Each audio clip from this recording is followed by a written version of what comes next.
mă încred cu tărie și merg înainte acceptând voia sa, chiar alții de-ar spune că e o nebunie, să mă cred în Domnul eu voi continua.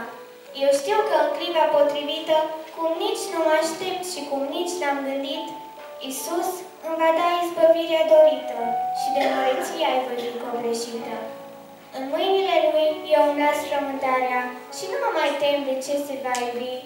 Pe buzele mele răsună cântarea: O, Doamne Iisuse, slăvit Tu să fii! Știu bine cine mi-a pus eu speranța, nădejdea, credința, dorința, așteptări. În grija de Tată eu am siguranța că mi-a pregătit mari binecuvântări. Înalți către Domnul a mea mulțumire din mijlocul multor probleme și nevoi și laud cu lacrimi de dor și iubire, căci El este totul, totul pentru noi.